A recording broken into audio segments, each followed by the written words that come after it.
What would you risk to read the mind of a god? Elara, a scholar of the arcane, is about to find out. Her hands tremble as she prepares to unseal the first of the black books of Hermius Mora, ancient tomes that hold the scattered thoughts of a divine being. She seeks to restore lost knowledge to her people, but the price of failure is absolute. Her consciousness could be trapped within the pages forever, another soul lost to the whispers of a realm beyond mortal understanding. By the end of this journey, you will understand the true nature of divine knowledge and the cost of wielding it. Where are you listening from right now, and what is the local time where you are? I always find it wonderful to hear how our stories travel, what drives someone to risk everything for a single, dangerous truth. The ancient leather cover felt unnaturally cool against her skin. As Elara lifted the heavy lid, the pages seemed to breathe, and the shimmering script upon them twisted like living silver. Her eyes strained to follow the alien symbols, her mind translating the first command.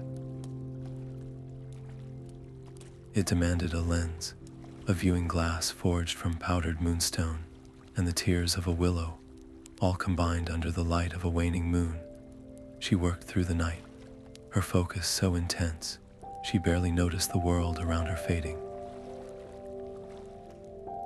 When she finally held the completed lens to her eye and looked back at the page, a searing white light erupted. It was not a light for the eyes, but for the mind. A silent scream caught in her throat as 1,000 phantom whispers clawed at her thoughts, and a blinding headache drove her to her knees. Yet when the pain subsided, a reward remained etched on her vision. A map, impossibly detailed, showing a hidden grove deep within the whispering woods. The cost was immediate and severe. Her vision swam with after-images, and the whispers lingered just at the edge of hearing, a constant, maddening static. To continue was to invite greater harm, perhaps permanent damage, but to stop now was to let the pain be for nothing, to admit that the knowledge was too great for her to bear. Her choice was made with a slow, steadying breath. She would trust the vision. She packed a small satchel with provisions and the cursed book itself, and with a trembling hand, she penned a brief note for her young apprentice. "Do not follow me," it read. "If I am not back by the next full moon, assume I have found my answers in a realm beyond this one." The book was not a passive repository. It had tested her, punished her, and then offered a carrot. It was a sentient trap, and she had willingly stepped into its mechanism. And as she slipped from her quiet study into the cool night air, she felt a new weight upon her. She was being watched, not by the book alone, but by other, hungrier eyes from the shadows, those who coveted what she was brave or foolish enough to pursue. The phantom whispers grew louder now, no longer just noise, but a chillingly clear direction, pulling her toward the dark outline of the forest and the first true test of her resolve. The path through the whispering woods was a trial of will.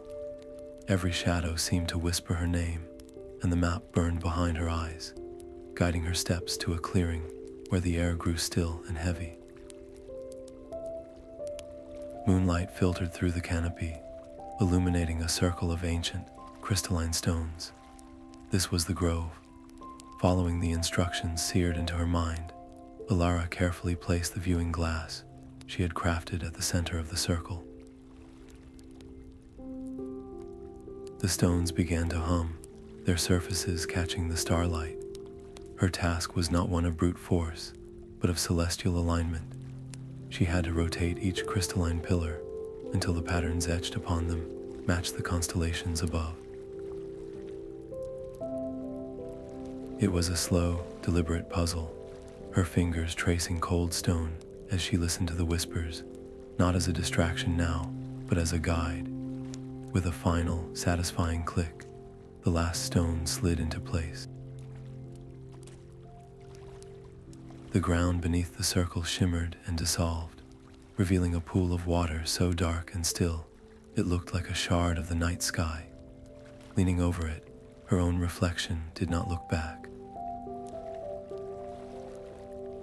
Instead, the water swirled, showing her a man in robes similar to her own, his eyes wide with terror as unseen forces clawed at his mind.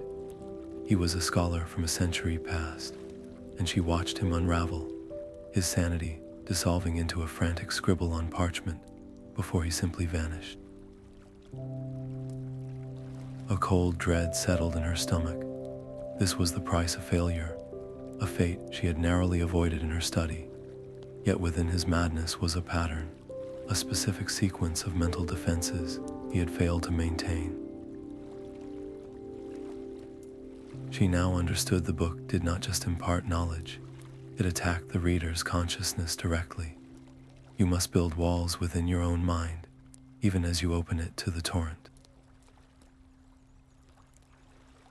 Before she could process this revelation, a sharp voice cut through the silence. "I will take the lens, Elara." Stepping from the trees was Kalin, a rival academic whose ambition was as cold as the stones around them. His presence explained the feeling of being watched. He held a dagger, his demand leaving no room for negotiation. Her heart hammered against her ribs, but her voice was steady. She knew she could not win a physical fight, and destroying the lens would doom them both. "I will not give it to you," she said, her hand closing around the glass. "But I will share what it reveals. We either perish here as fools, or we survive as temporary allies." Her counteroffer hung in the air, a gamble that acknowledged his greed and her own desperate need. Kalin's eyes narrowed, calculating the odds before giving a curt nod. The alliance was forged, thin and brittle as ice.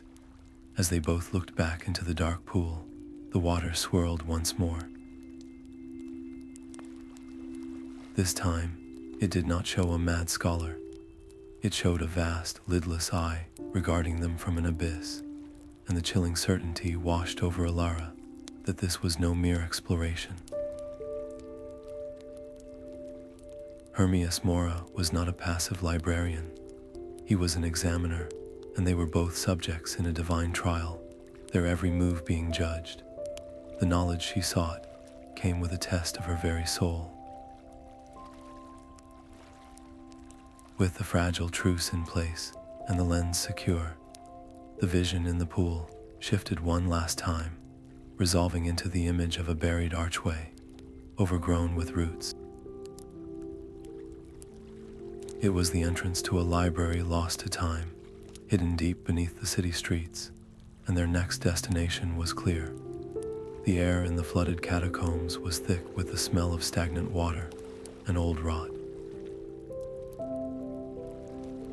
Their only light came from the viewing glass, which cast a pale, shimmering beam that revealed glowing symbols on the walls where only blank stone appeared to the naked eye. Elara guided them, her voice a low whisper as she interpreted the shifting script. "Left here," she would say, "or do not touch that archway."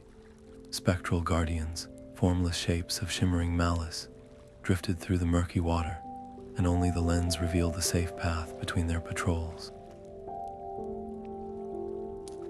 Kalin followed, his suspicion a palpable force, until a moment of impatient curiosity cost him. He reached for a floating scrap of parchment, straying from the illuminated path. A guardian solidified in an instant, its touch like ice as it raked across his arm. He cried out, stumbling back, his skin already turning a sickly, translucent blue. Elara did not hesitate.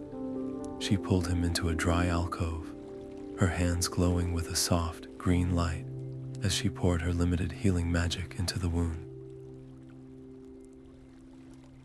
The effort left her drained and pale, but it stopped the spectral decay.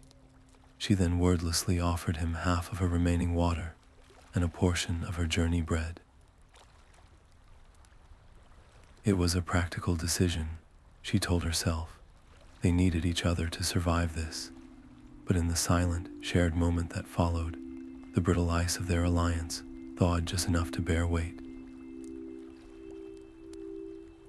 They finally reached the Sunken library itself, a vast circular chamber where priceless texts floated in sealed glass cylinders. Their triumph was short-lived.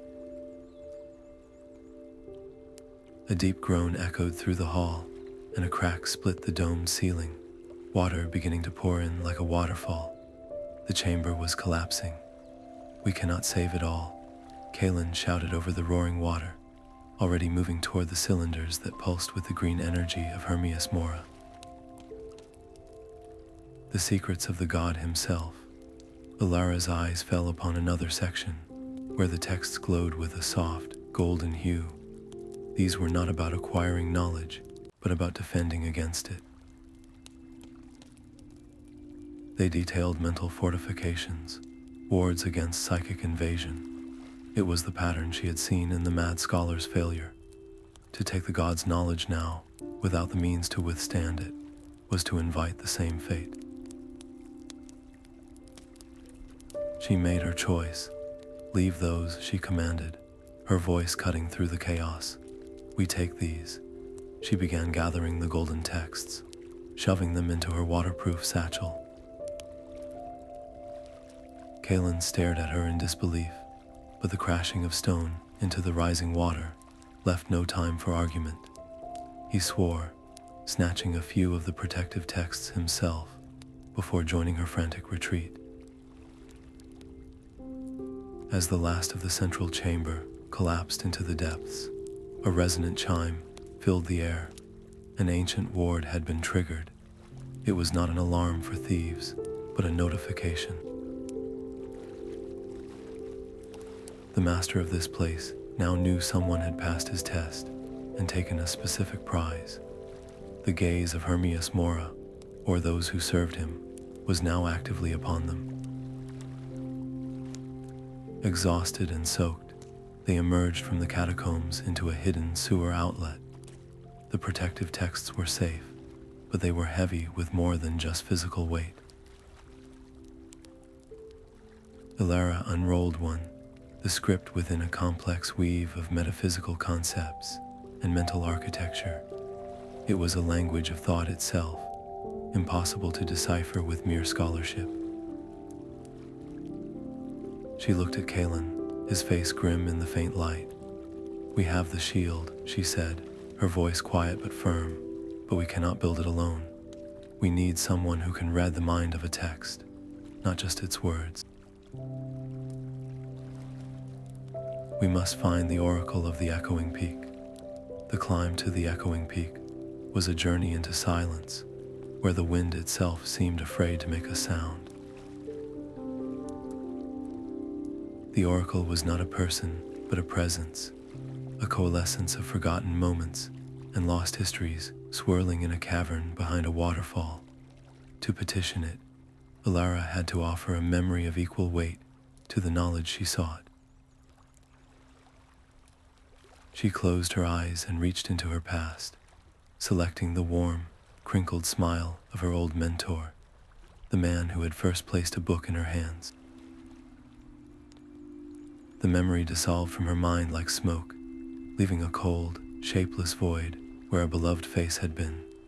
In return, the oracle imparted a technique, a blueprint for a citadel of thought, a way to compartmentalize her consciousness and shield its core from the god's invasive gaze. A hollow ache settled in her chest where the memory had been. Kalin watched her, his expression a mix of horror and frustration. That was too high a price, he argued, his voice tight. We could have found another way, a different text, anything. To give up a part of who you are. Elara met his gaze, her own eyes clear but distant. It was a necessary sacrifice, she stated, her voice devoid of the warmth the stolen memory had once given her. To proceed without this defense is to invite the same madness we witnessed in the pool. I will not be that scholar. Her detachment was more frightening to him than any spectral guardian. As they turned to leave, the swirling presence of the oracle issued a final, chilling warning. It whispered that the Daedric Prince of Fate took no greater pleasure than in watching a pure intention curdle into obsession. The shield she had just purchased, it said, would only make the next test more cunning. Hermius Mora would not try to break her mind by force, but attempted to offer her everything she ever wanted in exchange for the one thing she had left, her very self. Back in the relative safety of a dusty-in room, Elara unrolled the second black book. Its cover felt warmer now, almost alive. The mental citadel was constructed within her, its walls firm. Yet as her fingers traced the silvered script, she knew the real trial was just beginning. The god was no longer a distant observer. He was an attentive reader, waiting to see how she would parse the next page of his divine and terrible story. The second book opened itself before Elara's hands could even touch it. The dusty-in room melted away like a forgotten dream, replaced by a library of impossible scale and beauty. Sunlight streamed through crystalline domes, illuminating endless shelves where every book glowed with a soft, inviting light. This was the library of unwritten truths, a place she had fantasized about since childhood, where all knowledge was accessible, free, and safe. There were no whispers, no headaches, only the quiet joy of boundless discovery. She reached for a volume on celestial mechanics, and its contents flowed into her mind with perfect, painless clarity. It was everything she had ever wanted. For a long, blissful moment, she forgot the real world entirely, but a faint, cold sensation pulsed at the core of her thoughts, a reminder of the mental citadel she had built. It was this ward that allowed her to see the tiny, almost imperceptible cracks in the paradise. The books had no weight in her hands. The sunlight had no warmth. This was not a gift. It was a gilded cage for her intellect, designed to make her surrender willingly. Focusing all her will, she pushed against the beautiful illusion, and the magnificent library flickered, revealing for a single heartbeat the cramped, dark room and the open book on the table, its pages leaking a hypnotic green mist. Her own prison broken, she turned to see Kalin standing rigid by the fireplace, a beatific smile on his face. In his illusion, he was standing before a roaring crowd of the world's most esteemed scholars, receiving a laurel crown for his unparalleled discoveries. Elara called his name, but he did not hear her. She reached out to shake his shoulder, but her hand passed through him as if through smoke. His fantasy was rejecting her reality. Desperation clawed at her. She could not leave him here, his mind feasting on empty accolades until it starved. Remembering the key phrase, she had wrested from her own illusion, a sequence of resonant syllables that felt like a key turning in a lock. She did not speak it aloud. Instead, she projected it directly toward his consciousness, a single, sharp note of pure truth. Kalin flinched as if struck. The cheering crowd vanished into silence, and he stumbled back from the cold fireplace, his face a mask of confusion and humiliated loss. He looked from the mundane room to Elara, and for the first time, his gaze held not rivalry, but a sliver of genuine gratitude. Emboldened by her success and armed with the key phrase, Elara made a decision that defied all scholarly caution. She looked directly into the shimmering aura of the second book and asked her question aloud. "Hermius Mora," she began, her voice steady despite the tremor in her hands. "Is your knowledge the thought itself, or merely the record of its consequence?" The air in the room grew dense and cold. The book did not answer with words or whispers. The space between heartbeats stretched into an eternity, and then a vision hammered into her mind. She saw galaxies not being born, but unwritten. Stars winked out not in explosions, but in silence, as if the idea of them was being erased. She witnessed the unraveling of causality, of time itself, a cosmic dissolution where nothing was forgotten, because nothing had ever been conceived to begin with. This was the nature of the god's mind. It was not a library, but a foundational blueprint, and to rid it carelessly was not to learn, but to uncreate. The vision vanished, leaving her gasping on the floor, the taste of cosmic dust and nothingness in her mouth. The mental citadel had held, but it had been strained to its limit. She knew then that she could not process another fragment of this truth in a place of mortal fragility. She needed the stability of a natural ley line, a place where the fabric of the world was strong enough to anchor her soul against the terrifying void she had just glimpsed. The Nexus was a geyser of raw magical energy, a roaring column of blue-white light that tore through the sky above a desolate mountain basin. Its power hummed against Elara's skin, a constant, vibrating pressure that promised either stability or annihilation. Here, she hoped the world's own strength could anchor her. Working with a frantic precision, she inscribed a ritual circle with powdered silver and crushed obsidian, each sigil designed to channel the Nexus' wild energy into a lens of pure focus. This was not a shield of stone or magic, but one of intent, a filter for the torrent she was about to invite into her mind. As she completed the final symbol, the circle flared to life, and the chaotic roar of the Nexus softened into a single, clear tone. She opened the book. Fragments of the god's memories washed over her, not as a crushing wave, but as a comprehensible stream.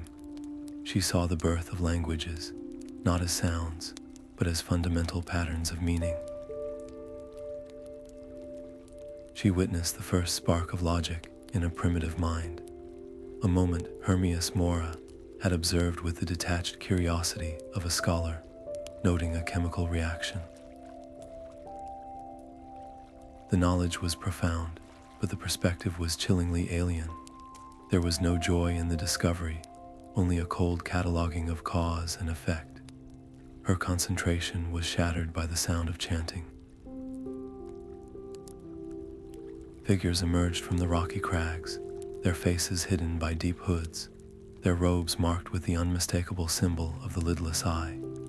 They were the keepers of the unblinking gaze, a cult that worshipped the very entity she was trying to comprehend. Their leader, a tall man with a voice like grinding stone, pointed a trembling finger at her. "You profane the sacred currents," he screamed over the Nexus roar. "You steal what is not yours to take.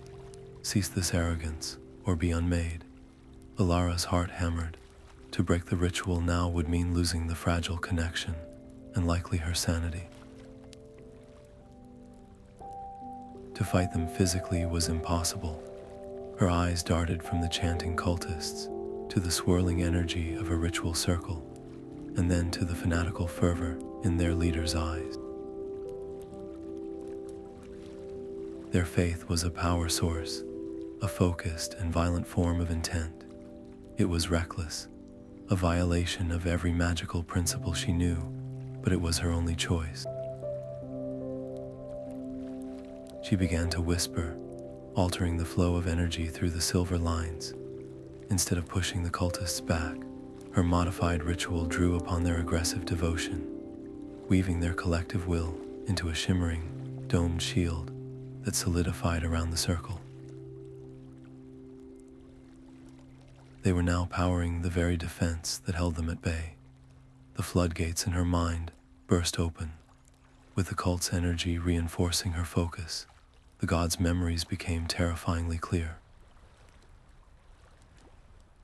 She saw 1,000 other seekers, each one a brilliant flash of mortal ambition. A general seeking invincible strategy, an alchemist seeking the formula for immortality, a poet seeking the true name of beauty. Each was given a test, a puzzle tailored to their deepest desire, and each one, upon failure, was not simply killed. Their unique perspective, their specific mode of thought, was absorbed, filed away in the infinite archives as another day, a point in a grand, ongoing experiment. Hermius Mora did not hate mortals. He found them useful, fascinating even, but in the same way, a mortal scientist finds a new strain of bacteria useful. Her quest was not a unique pilgrimage. It was one trial in a sequence that had spanned millennia. The cultists redoubled their assault, their chants turning to screams of rage as they realized their own power was being used against them. The shield wavered but held.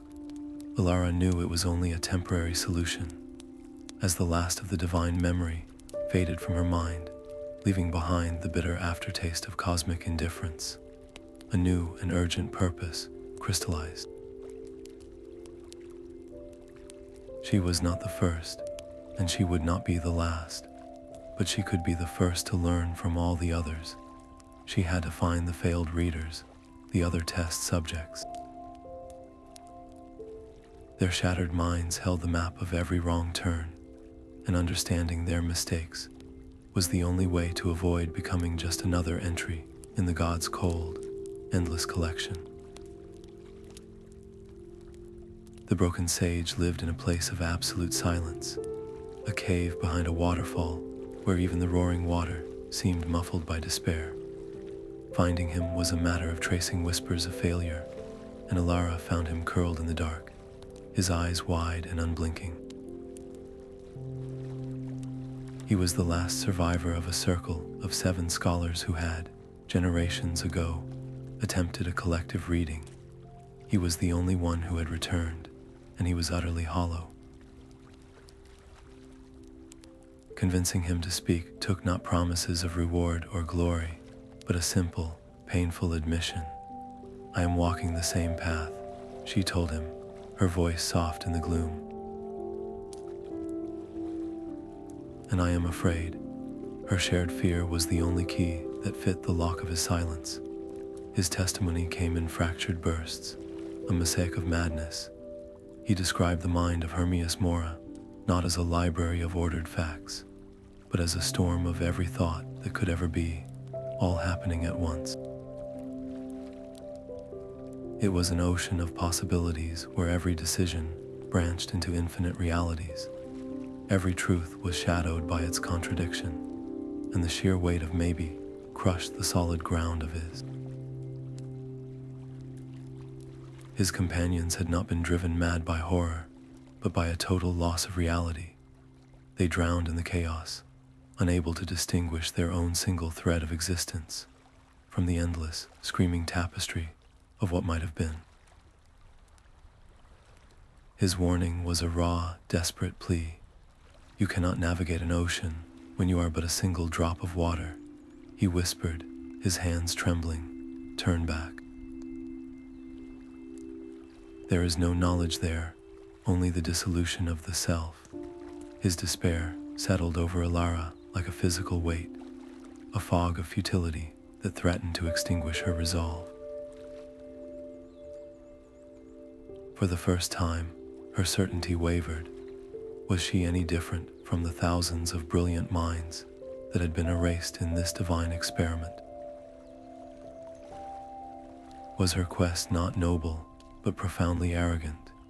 This crisis of faith lasted through the night, but as the first hint of dawn touched the cave, a new clarity emerged. She would not turn back.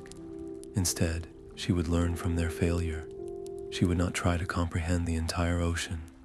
She would become a vessel, designed to hold a single, precious cargo. She decided she would forge a mental anchor, a core memory of her purpose so vivid and powerful, it would tether her soul against the chaotic tide. Seeing her determination, the broken sage did not praise her courage. He looked at her with a deep, tragic pity. He pressed a cold, smooth stone into her hand, a talisman of obsidian, veined with silver. This can synchronize your consciousness with another for a single moment, he explained. It was the tool his circle had used in their final, desperate attempt to share the burden. It had failed them, fusing their perceptions into a screaming feedback loop from which they never recovered.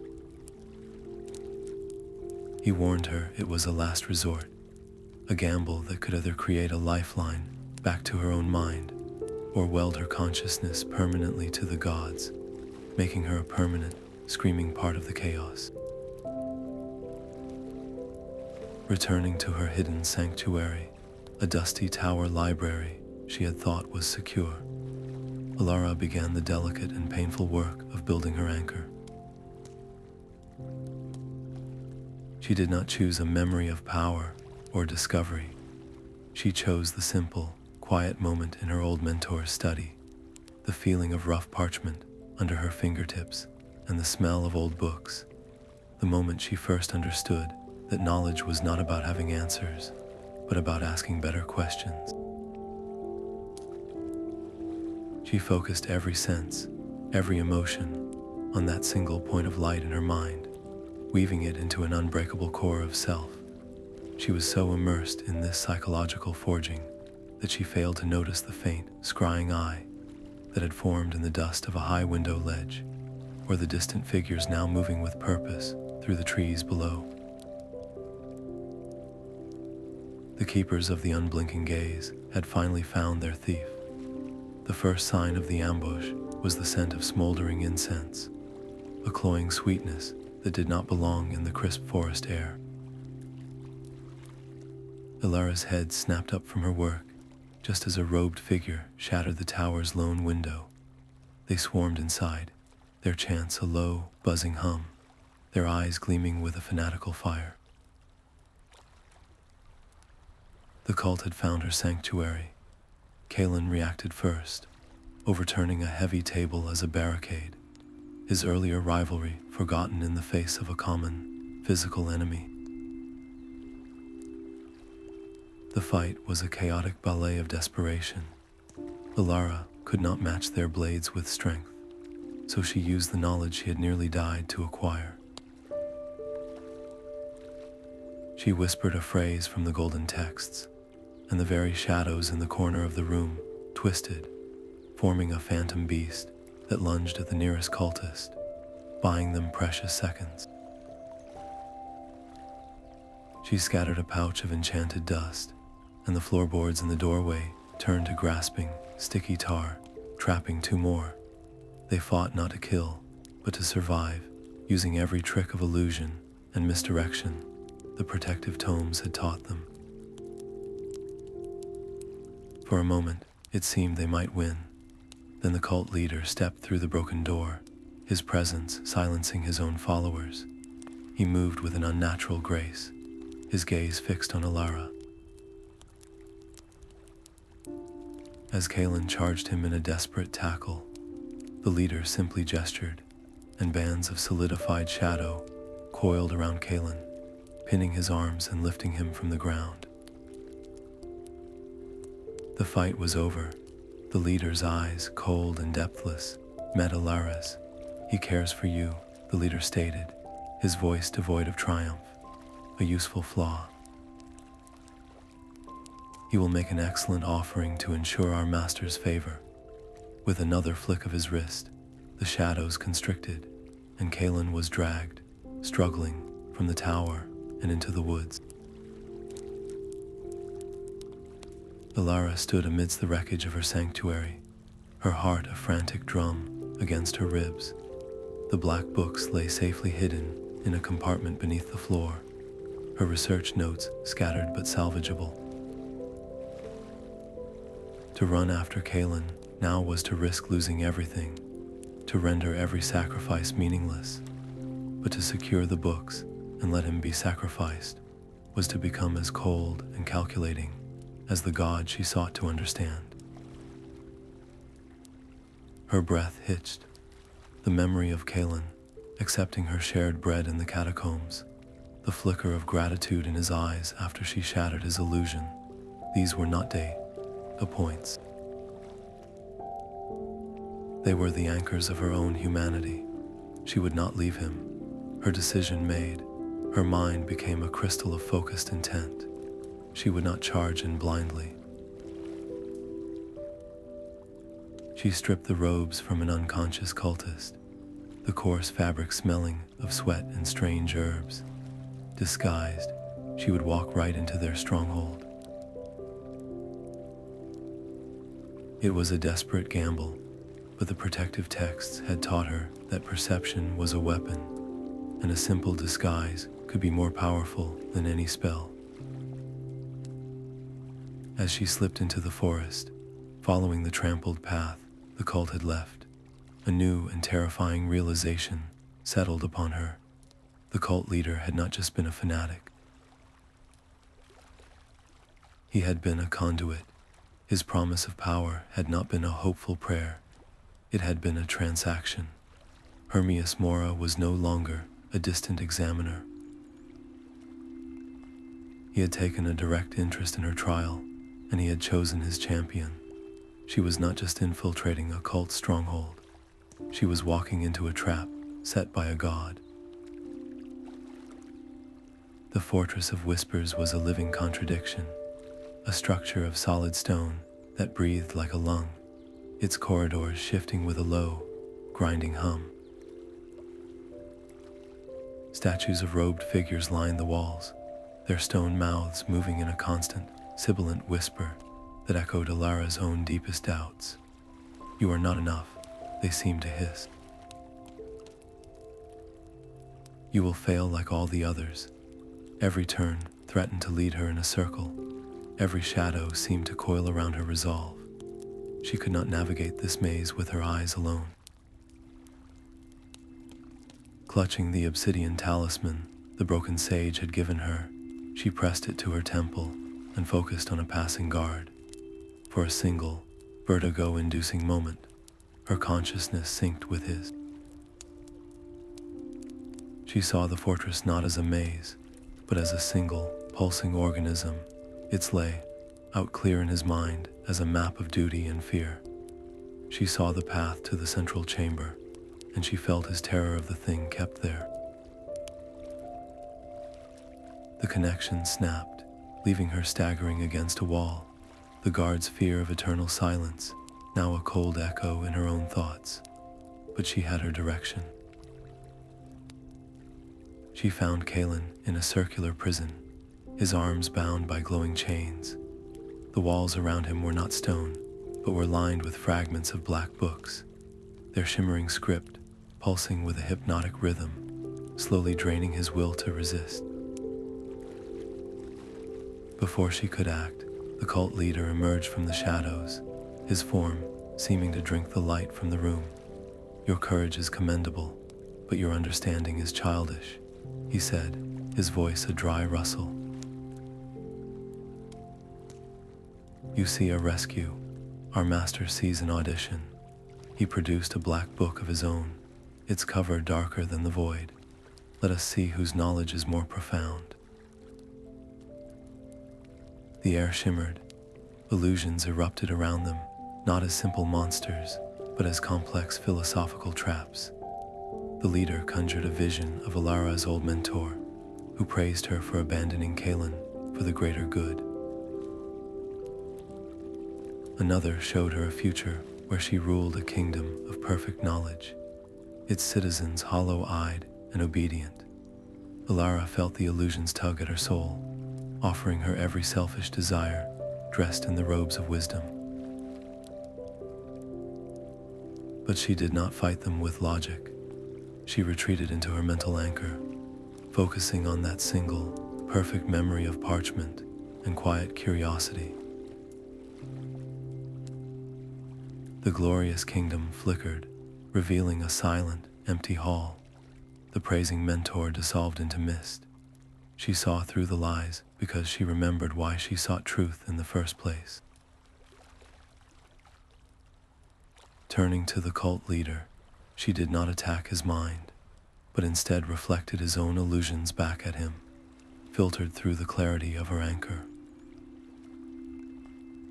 She showed him not the power he craved, but the moment of his own initiation, the desperate, lonely man he had been before the cult gave him purpose. She showed him the truth behind his faith, that he was not a chosen priest, but a useful instrument. His certainty fractured. The illusions he commanded wavered and died as a look of profound confusion washed over his face. The fortress itself seemed to groan in response. As the leader fell to his knees, utterly broken, a final whisper, not from him but from the very air, filled the chamber. The trial is complete. The vessel has been identified. Elara understood with a sickening jolt. Hermius Mora had not been testing her knowledge, but her resilience, her ability to hold onto herself against impossible pressure. The god did not want a worshipper. He needed a container, a mortal mind strong enough to temporarily hold a fragment of his own boundless consciousness without shattering. She was the prime candidate. She freed Kalin, her hands moving swiftly. "We have to go now," she whispered, her voice tight with a new kind of fear. This was never about stealing knowledge. It was about a delivery, and the sender is about to knock on the door. The third book felt weightless in her hands, its cover dissolving into a vortex of shimmering green light. This was not a text to be read, but a door to be entered. Without a word to Kalin, Elara stepped through. The world she knew vanished, replaced by an infinite expanse of swirling, liquid data.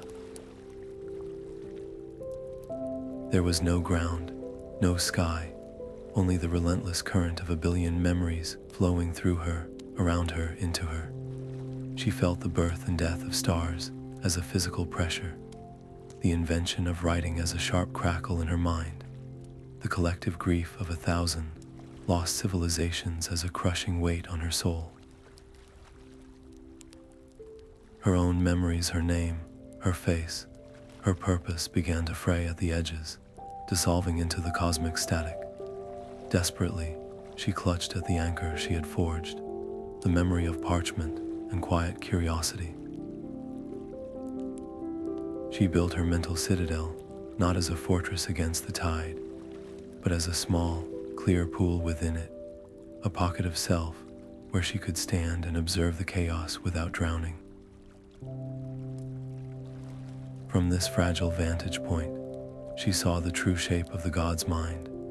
It was a perfect, seamless catalog of everything that ever was or could be, a symphony of cause and effect played across eternity. And yet, it was utterly silent. There was no joy in a sunrise, no sorrow in an extinction, no wonder in a discovery. It was all just information. Kalin watched from the mortal world, his hand half reaching toward the portal. Elara's body flickered like a guttering candle, her form becoming translucent one moment, solid the next. He could see the strain etched on her face, a silent scream trapped in time. To pull her back now might shatter her mind, severing it mid-thought. To do nothing was to watch her possibly vanish forever. His choice was a tight, painful knot in his chest, a battle between his ingrained self-preservation and the loyalty she had earned. He held his ground, his trust in her a silent prayer against the roaring silence of the portal. Within the chaos, a new understanding bloomed in Elara's shielded consciousness. The god was not trying to consume her. He was presenting his entirety to her, a display of his nature, and in the perfect, emotionless void of his perception, she sensed a profound absence. Hermius Mora, the knower of all, could not understand the very thing that made mortals so resilient, so infuriating, so unique. He could record a tear, but not feel its salt. He could document a laugh, but not hear its joy. Her entire journey, every test of pain and temptation and sacrifice, had been a crucible to forge not just a strong mind, but a feeling heart capable of withstanding his truth. He was not seeking a vessel. He was seeking a translator for the one language he could not speak, the language of emotion. The portal collapsed with a soft sigh, and Elara stood solid once more in the dusty tower. She did not stumble or gasp. She was perfectly still, her eyes open, but seeing a different horizon. In their depths, Kalin saw a glimmer of alien constellations and the cold light of eons. She had returned, but she carried a piece of the infinite within her. The knowledge she had sought was now hers, but it came with a terrifying proposition. She could walk away, taking her newfound understanding to help her people, or she could accept the role she had been tested for, to become the bridge between cold, absolute knowledge and the warm, messy, mortal heart that gave it meaning. The god had made his offer. The choice, for the first time, was entirely and frighteningly her own. The air in the tower grew cold and still, the dust motes freezing in place as if time itself had taken a breath. A form coalesced from the lingering green energy of the portal, a shifting silhouette of tentacles and ancient, leather-bound tomes. It was not a full manifestation, but a focused projection of will, and its voice was the sound of 1,000 libraries burning and being rebuilt in a single instant. Hermius Mora had arrived. The offer was laid out with chilling clarity. Elara would become his mortal scribe, a living extension of his archives. She would be granted immortality and access to all the knowledge she had ever desired, tasked with organizing the chaotic influx of mortal thought into his infinite collections. In exchange, her life would be his, her freedom, her friendships, her very identity would become subservient to the endless work of cataloging existence.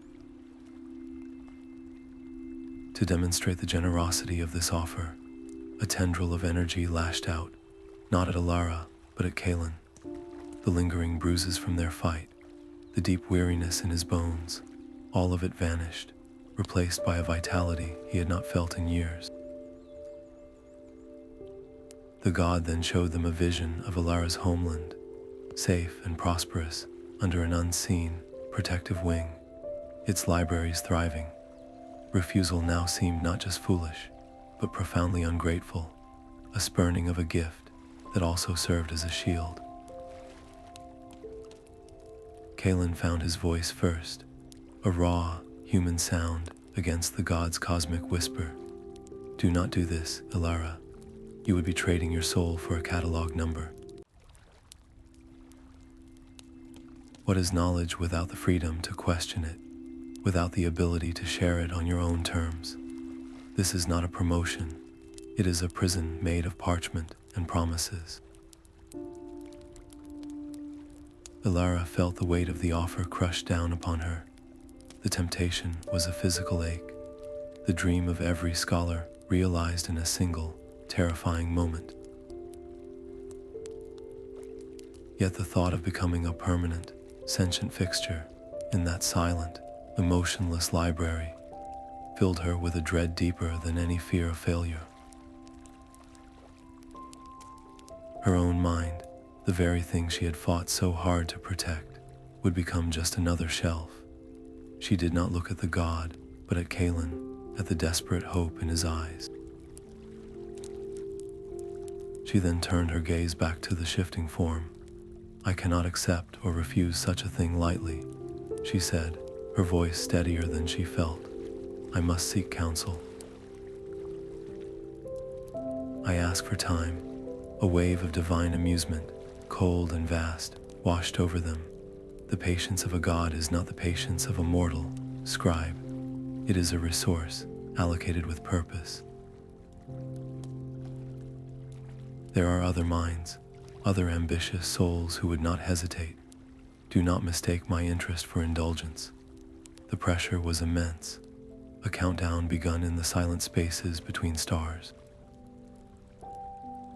But the god acquiesced, his form dissolving back into the ether, leaving the tower once again feeling mundane and fragile. Elara's first and only stop was the echoing peak. She stood once more before the swirling presence of the oracle, the hollow ache of her sacrificed memory, a stark reminder of the cost of wisdom. She did not ask for a prediction or a guarantee. She posed the question that clawed at the core of her being. If I become his instrument, will mortal knowledge truly grow, or will I merely be helping to organize its cage? Will I be a gardener nurturing wisdom, or a warden locking it away? The oracle's response was not a simple yes or no. It showed her a single, vivid image, a hand, trapped in a glove of brilliant, unbreakable crystal. The glove could perform miracles, could shape worlds and write laws into the fabric of reality, but the hand inside was pale, stiff, and utterly unable to feel the warmth of the sun. The answer was clear. Service to the god would perfect the record of knowledge, but it would sterilize its soul. She had her counsel. Now she had to make a choice that would define not just her own eternity, but the very relationship between mortal understanding and the divine mind that sought to contain it. The swirling mists of the oracle hardened into a vision of terrifying clarity.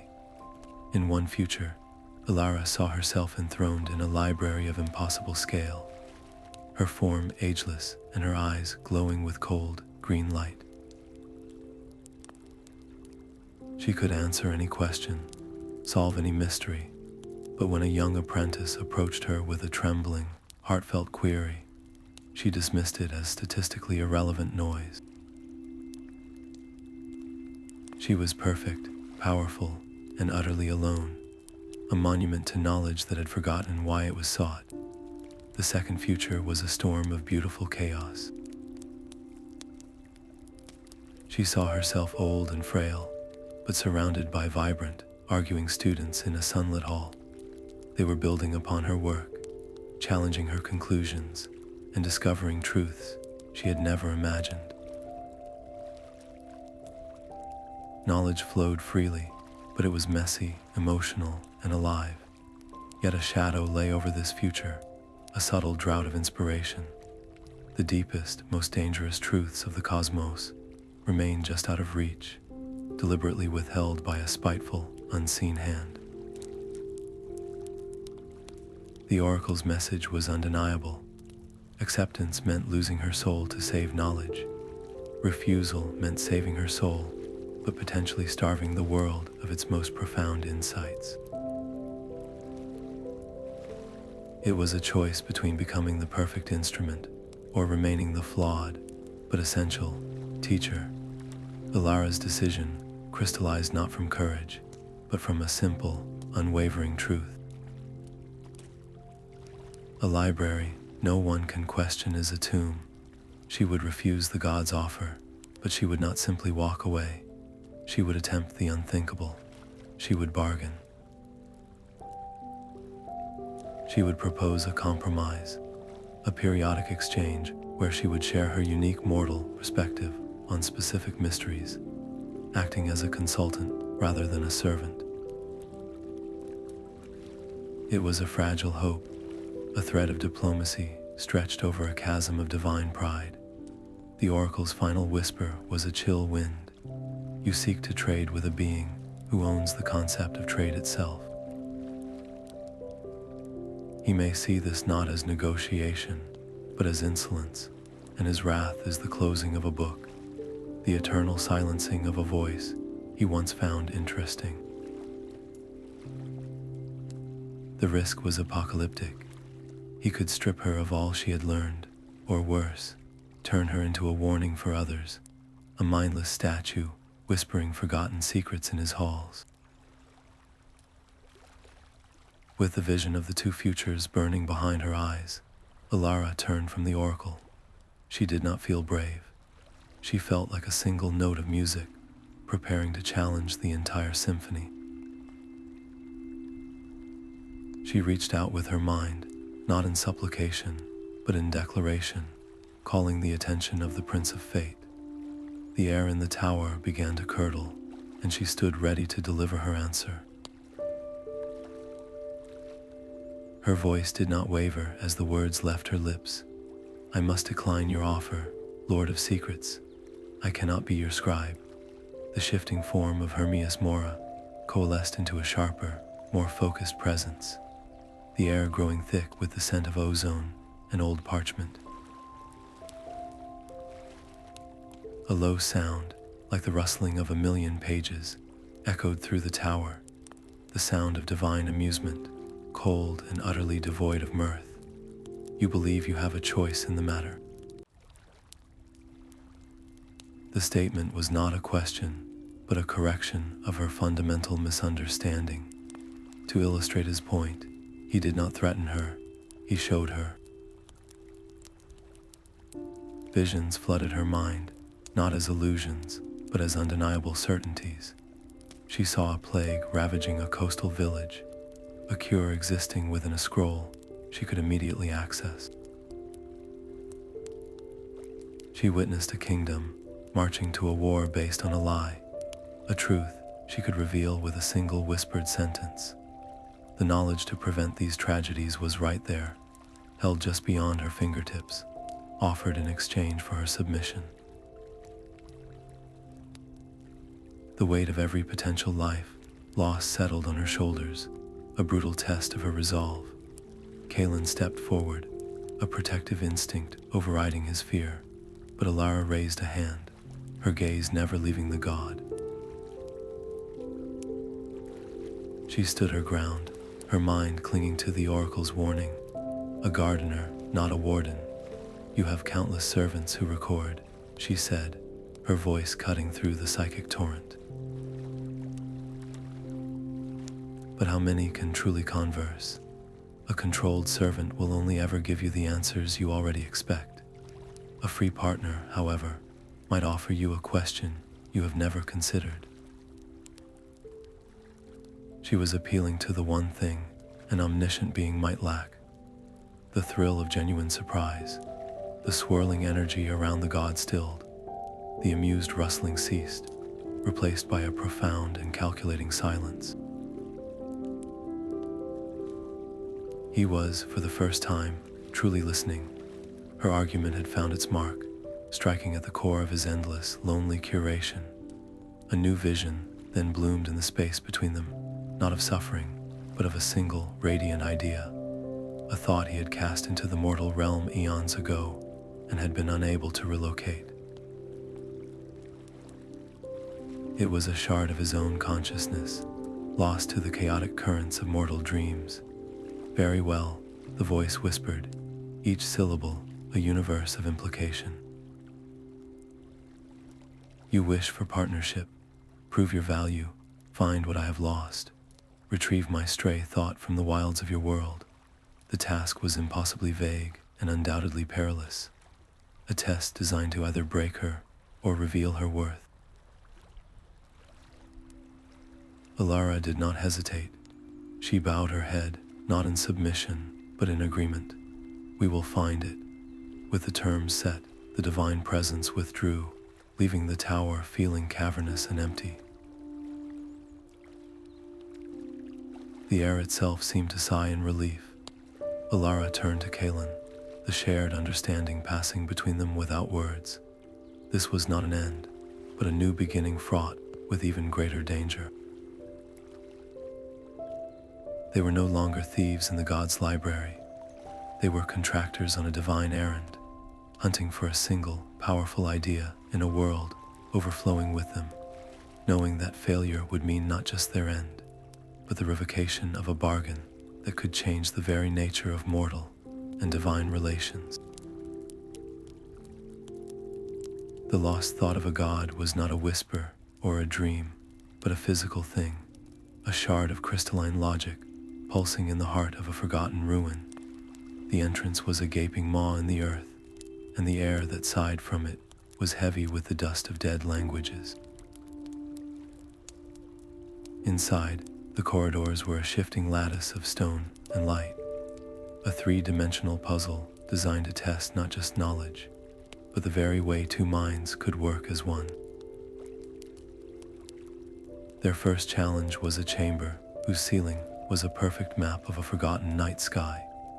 To proceed, they had to align floor tiles to mirror the positions of long-dead constellations, a task that required Elara's deep arcane learning and Kalin's sharp, practical memory for patterns.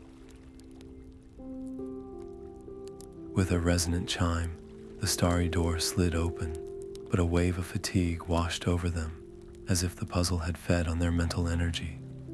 The next hall was lined with whispering statues, each one posing a riddle from a different era of history. Kalin solved one about a lost king's lineage, his voice hoarse with strain, while Elara deciphered another concerning the laws of a magical schism.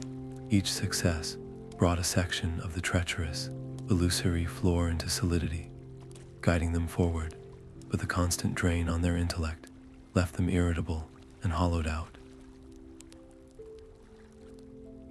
The tension crested in a circular chamber, dominated by a massive, rotating mechanism of interlocking gears. The exit was a narrow archway across a bottomless pit, and the only way to cross was to stop the gears in a precise sequence.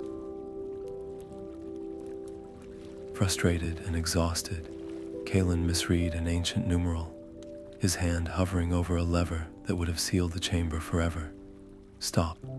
Elara's command was a whip crack in the silent air. She gently moved his hand away, her touch a brief, steadying anchor. Not that one. The trust in that moment was more potent than any spell.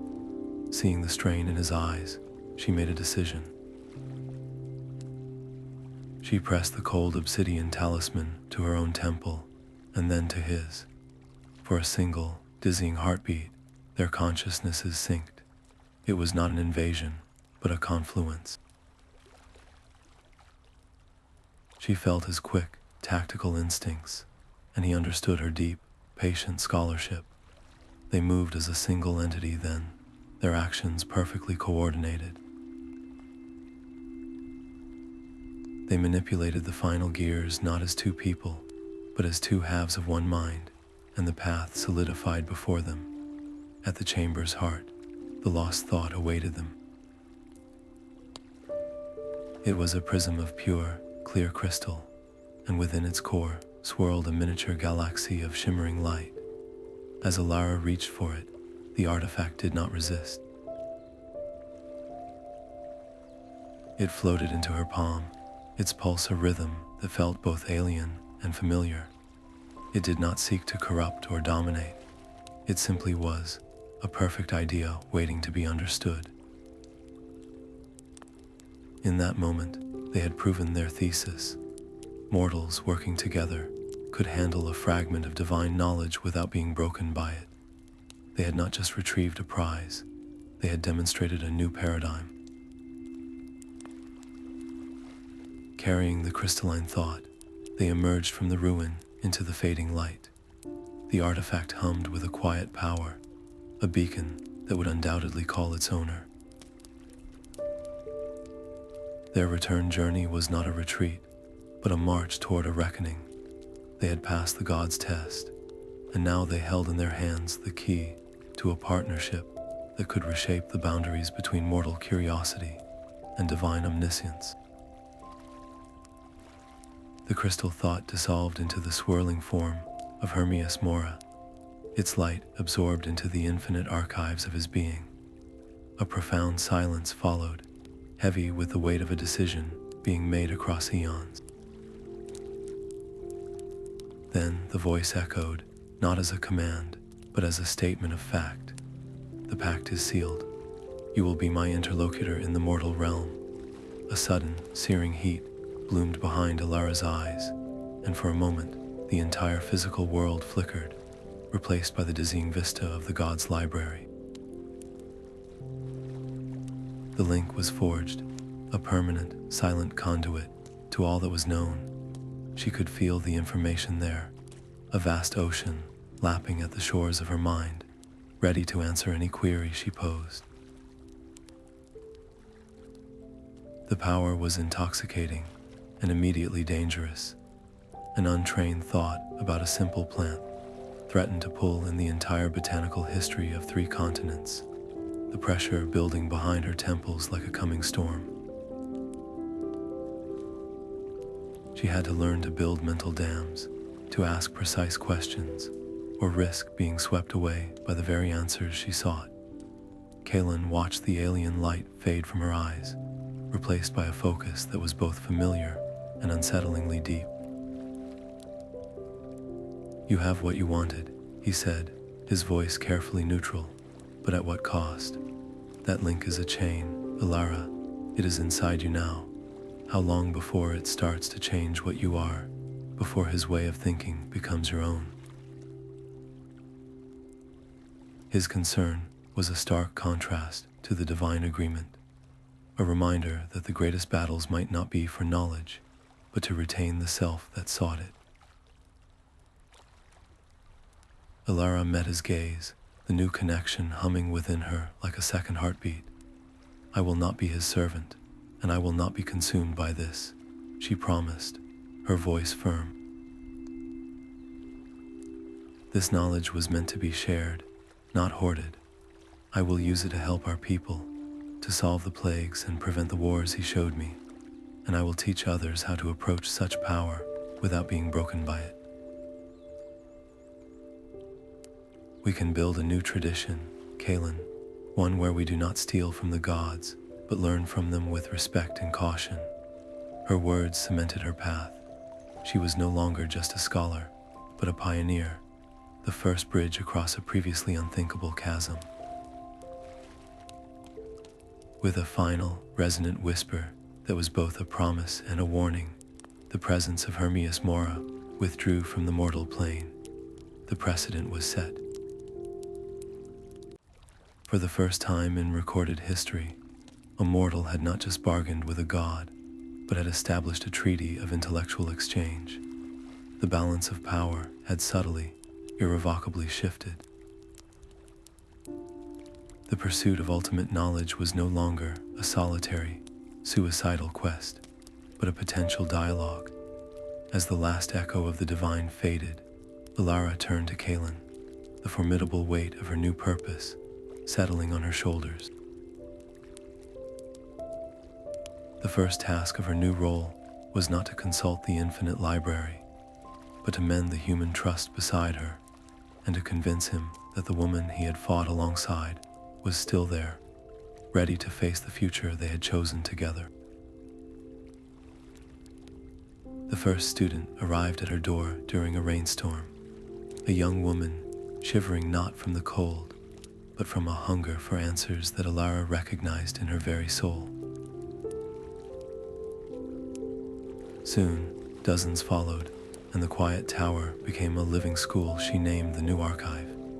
Here, Elara's pact with the Prince of Fate was not a secret to be hoarded, but a tool to be mastered.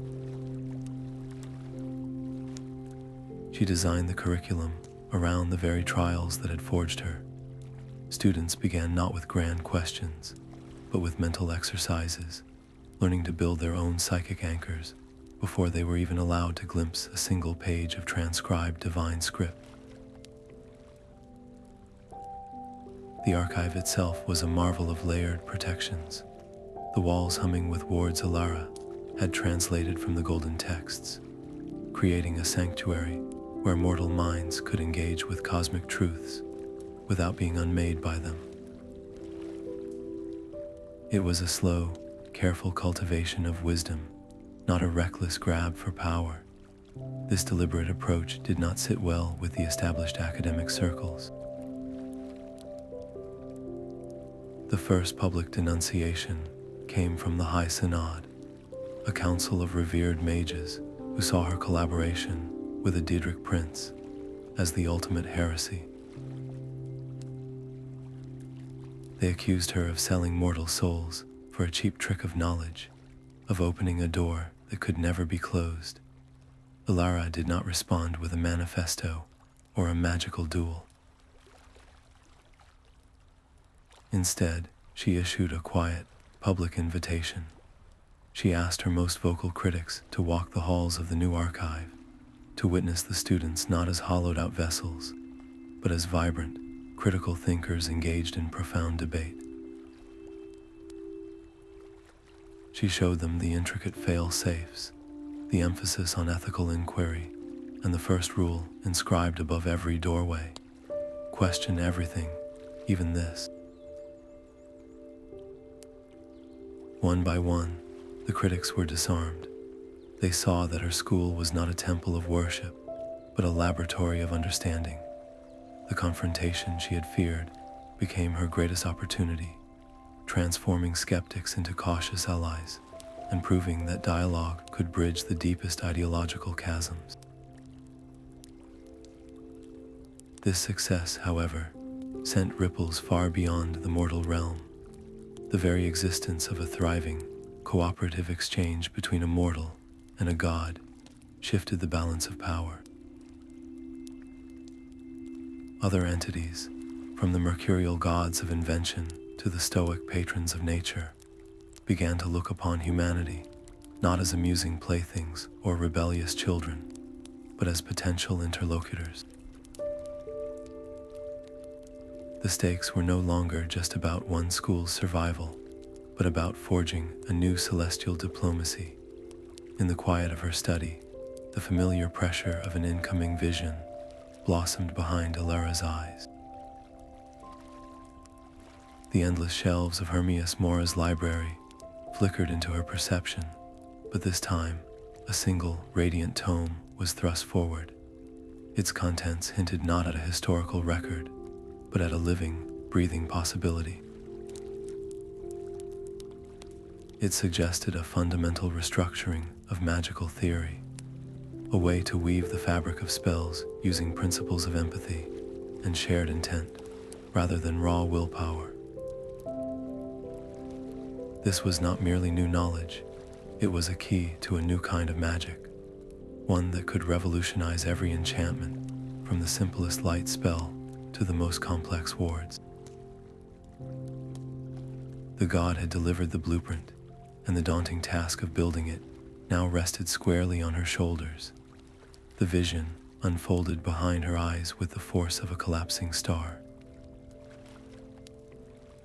Elara saw mortals and divinities working not as master and servant, but as partners, their combined wills mending the frayed edges of broken dimensions and coaxing dying suns back to brilliant life. It was a symphony of cooperation on a cosmic scale, and the sheer beauty of the possibility left her breathless. This was the true potential of her pact, far beyond a single school or a solitary exchange. The knowledge she channeled could become a tool for universal repair, yet the vision's grandeur was immediately shadowed by its immense practical difficulty. How could she convince mortal councils, steeped in fear and superstition, to sit at a table with beings they viewed as monsters or myths? And how could she persuade ancient, prideful gods to see fleeting mortals as anything other than temporary, interesting insects. Kalin voiced the fear the moment the vision faded. "This is too much, Elara," he argued, his hands gesturing to the humble, thriving school around them. "We have built something real and precious here. If you charge at this grand ambition and stumble, you will not just fail. You will give every one of our critics the proof they need to bury us. They will say we reached too far and prove the danger of our methods." His concern was a protective anchor, a necessary counterweight to her soaring inspiration. She knew he was right about the risk, but the vision had planted a seed that would not stop growing, so she chose a smaller, tangible proof. She would not attempt to heal a star, but to broker a simple agreement between the local river deity, a capricious spirit of currents and fish, and the downstream farming city that depended on its floods. For generations, the city had made offerings to appease the gods' unpredictable temper. Elara proposed a different arrangement. In exchange for the city's scholars helping to catalog and preserve the river's unique aquatic life, the deity would share its understanding of seasonal water patterns, allowing for better flood control and irrigation.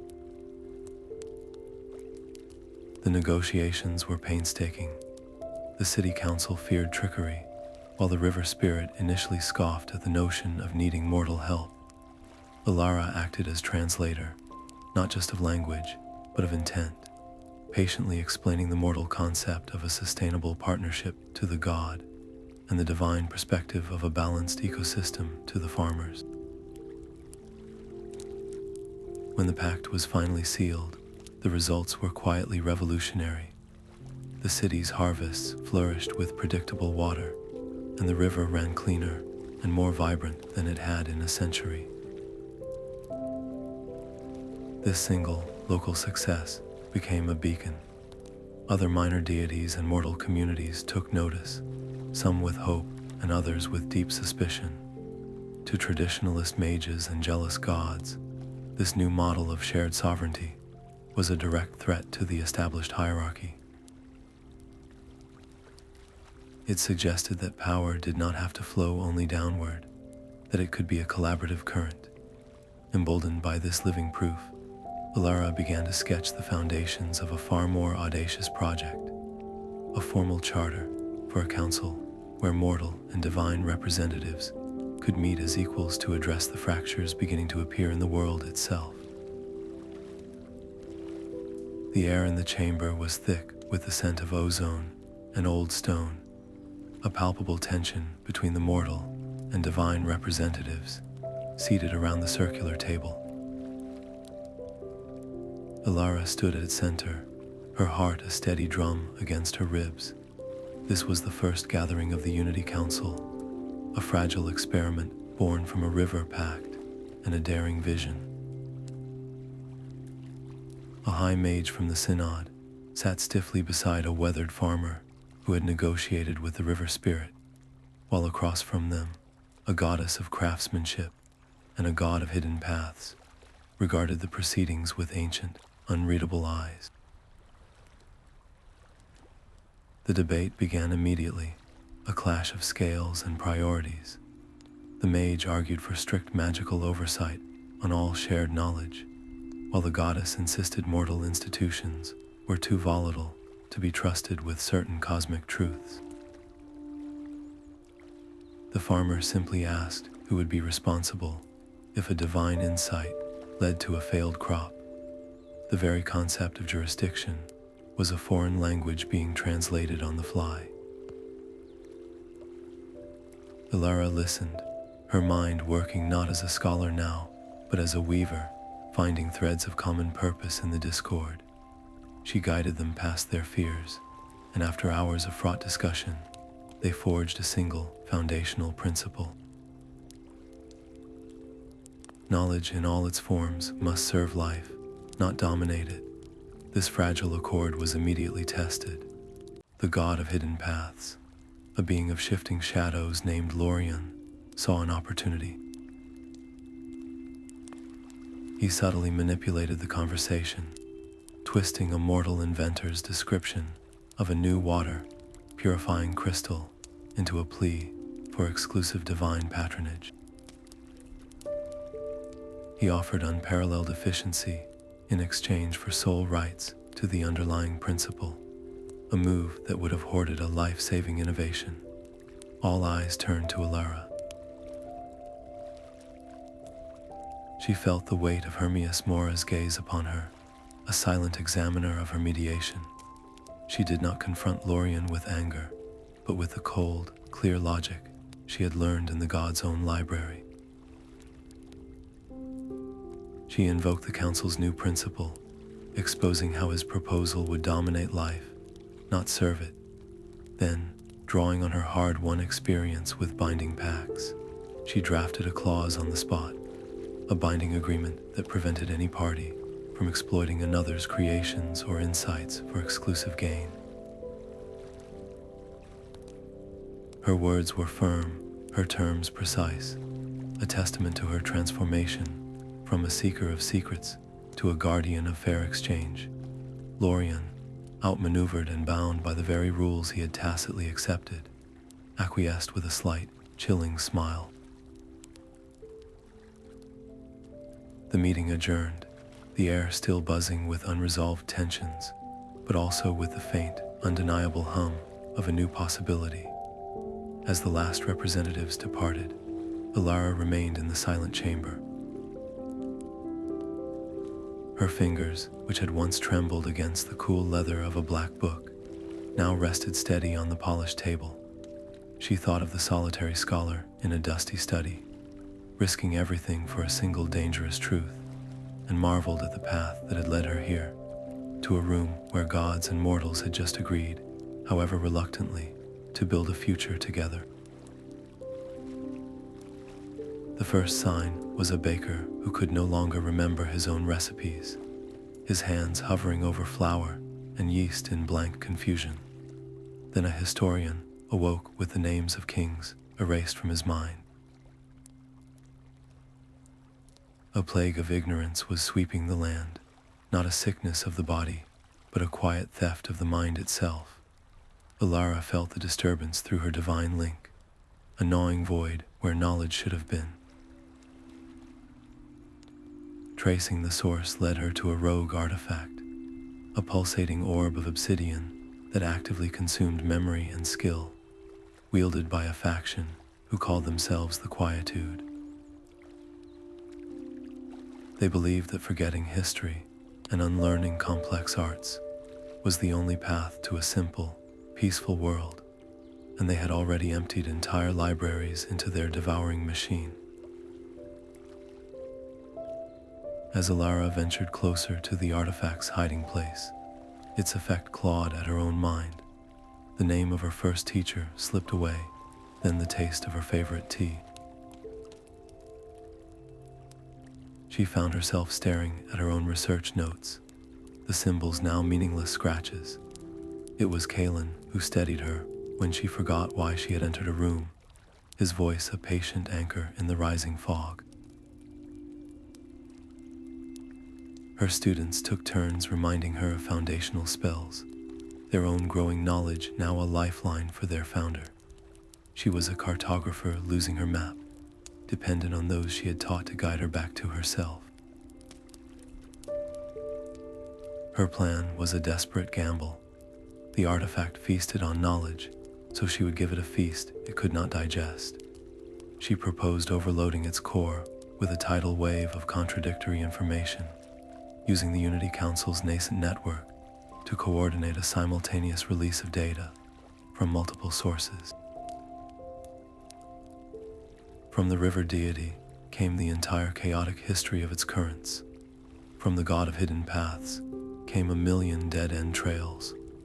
From mortal archives came every known variation on basic mathematics and conflicting historical accounts.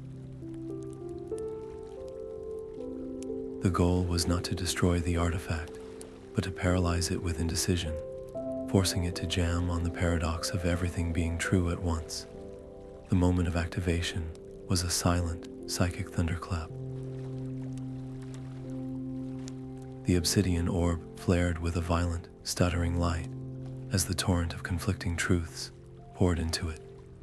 The Quietude members cried out, not in pain, but in profound confusion, as the stolen knowledge they had wielded was replaced by a screaming cacophony of possibilities.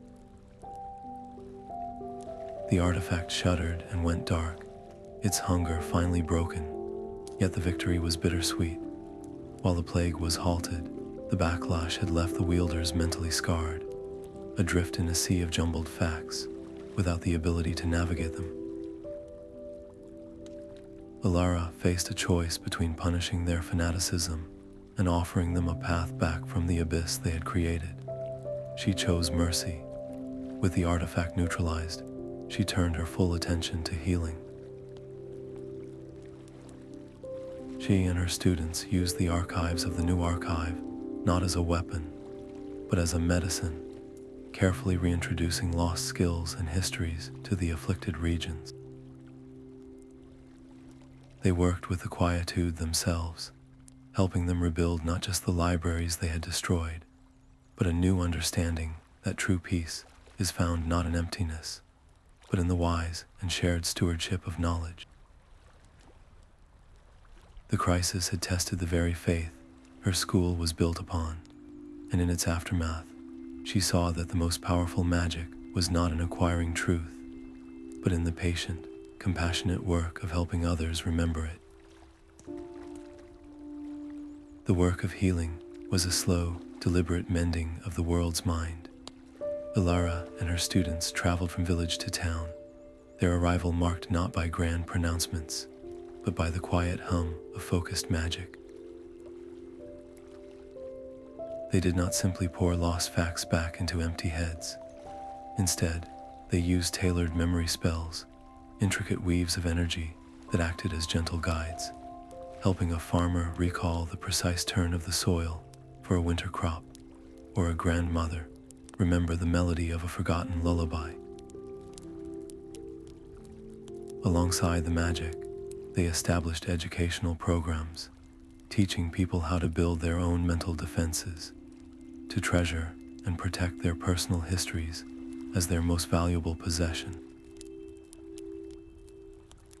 Yet the effort was profoundly exhausting, and it revealed a painful truth. Some memories were simply gone, erased so completely that not even a whisper remained. A master woodcarver could no longer feel the shape of a bird in a block of wood. A historian had lost the story of his own grandfather's bravery. Elara stood before these voids, the vast knowledge of her divine link offering no solutions. She learned, in those quiet moments of failure, the hard lesson of acceptance. There were limits to what could be restored, and part of true wisdom was learning to grieve what was lost and to build anew from what remained. This philosophy was tested in a highland village where the local leader, a stern woman named Anya, barred their entry. "We have had enough of gods and their games," she declared, her community still reeling from the Quietude's fanaticism. "Your help comes with strings we cannot see."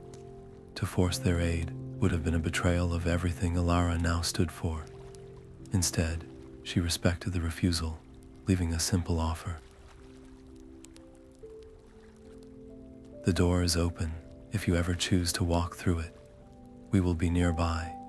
This act of humility, of offering support without imposition, became a cornerstone of her new approach. She established a mobile library program, a caravan of knowledge that traveled to the most remote areas. These were not places of forced learning, but open invitations.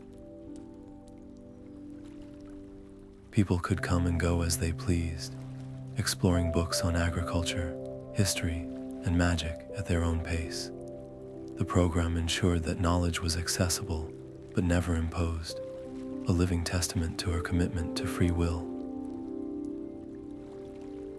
This model spread, its success reducing the fertile ground in which anti-knowledge movements could grow and solidifying Elara's legacy, not as a conqueror of secrets, but as a steadfast protector of learning for all. Returning to her school, weary but fulfilled, Elara found her study altered. The air smelled of cold starlight and fresh ink. On her desk lay a single, flawless page of vellum, upon which a simple message was written in a script of shimmering void. It was an invitation from Hermius Mora. The text spoke of a celestial event, a convergence of thought and light that only occurred when a significant number of mortal and divine minds aligned in a shared, profound understanding. He invited her to witness it, not as a subject, but as a guest of honor. The quiet school around her felt suddenly small, a single room in a cosmos now eager to show her its wonders. The mountain peak scraped a sky so clear the stars felt close enough to touch. Elara and Kalin stood in an ancient stone circle as the constellations began their slow, ordained dance. Pinpricks of light connected, weaving a shimmering tapestry overhead, a living map of cosmic truths. Then the air thickened, and Hermius Mora was simply there, his form a shifting constellation of ancient tomes and star dust. He did not speak, but a shared understanding flowed into their minds. They were all merely observers before this grand display. As the celestial patterns locked into place, Elara saw it. Knowledge was not a collection of isolated facts in dusty books, but a single, breathing entity. Every question ever asked by a mortal, every discovery scribbled in a lab, every story told by a fire, was a vital thread in the fabric of reality itself. It was mortal curiosity, that restless, fragile spark that kept the whole tapestry from unraveling into silent nothingness. In that moment, the god was not a lord, but a fellow witness to the beauty his archives could only record. When the vision faded, a cold silence remained. Kalin finally gave voice to the tension that had been building throughout the night. "I cannot follow you there," he said, his gaze fixed on the dimming stars. "When you stand beside him, my part in this story feels so small. I am just a man, and your destiny has become a conversation with galaxies." Elara turned from the celestial display, her eyes finding his in the dark. She understood his fear, for she had felt the same pull, the same terrifying scale. "You are wrong," she said, her voice soft but firm. "He records the what and the when. But you, Kalin, you remind me of the why. Your perspective is the anchor that keeps me from drifting into that cold ocean of pure fact. It is irreplaceable." Then she made her offer, a gesture that mended the rift between them more surely than any grand declaration. "I do not want to write the account of this alone. I want us to write it together. Let us co-author the story, your practicality balancing my abstraction. Let us make a book for mortals, by mortals, about how to speak with gods without losing their hearts." His hesitation melted away, replaced by a slow, determined nod. The partnership was reforged, stronger now for its honesty. Yet as the stars began their slow retreat, the final image the Convergence burned into their minds was not of unity, but of a threat. A blot of absolute nothingness, a void that fed not on matter, but on memory and understanding itself, was slowly drifting toward the edges of their world. It was the antithesis of all they had just witnessed, a consumer of the very curiosity that sustained reality. Hand in hand, they watched the last of the starlight fade. "We face it together," Elara said, and it was both a promise and a battle cry. "Whatever this void is, it has never encountered a partnership like ours." The first library fell silent. In the city of Viridia, the ink faded from every scroll and book, leaving behind blank pages as smooth as bone. Words spoken aloud dissolved into the air before they could reach a listener's ear. This was the void's approach, a creeping amnesia that consumed not just memory, but the very record of it. Elara felt the loss like a phantom limb, a cold ache through her divine link. She immediately convened the Unity Council, their meeting fraught with a new, palpable fear. "We cannot fight this with spells or armies," she told the assembled mortals and divinities. "We must outlast it. We will build anchors." These knowledge anchors were a desperate fusion of magic and resolve. Each one was a unique repository, a vessel designed to hold a core strand of understanding safe from the void's consuming silence. A master smith poured the memory of his craft into a single, perfect blade, its metal singing with the history of every forge. A goddess of stories wove the epic of her people into a tapestry that shifted and glowed with its own light.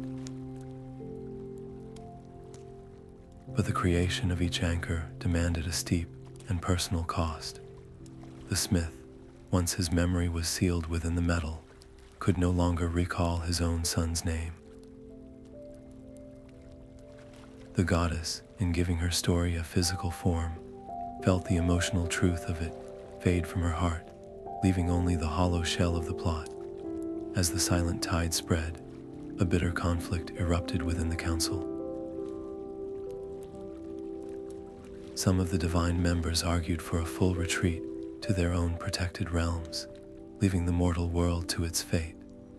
"Our domains are eternal," one argued. "Why sacrifice our essence for their fleeting words?" Elara stood firm, her voice cutting through the panic.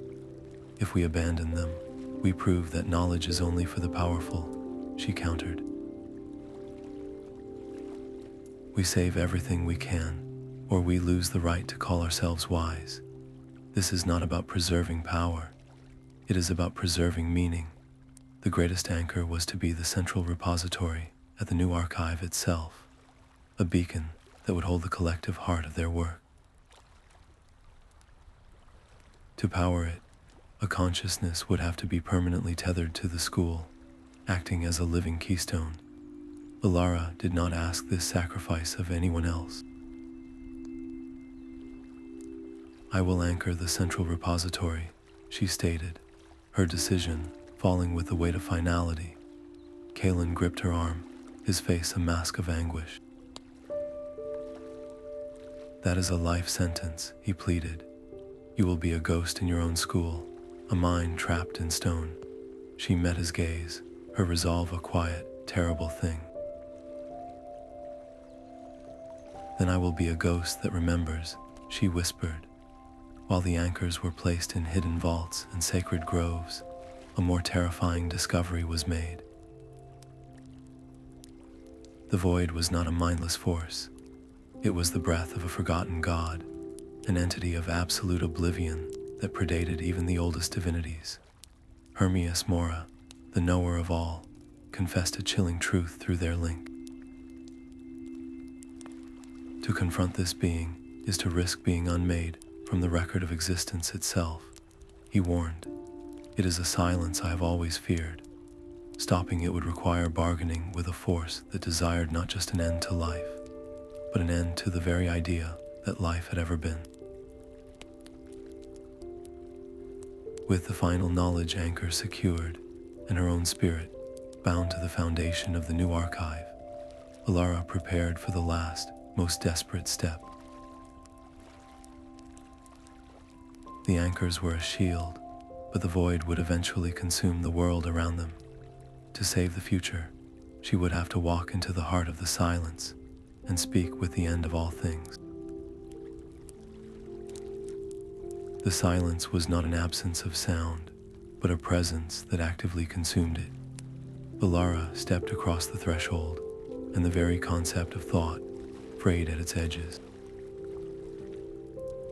Her name, her purpose, the memory of Kalin's face, they began to slip away like sand through open fingers.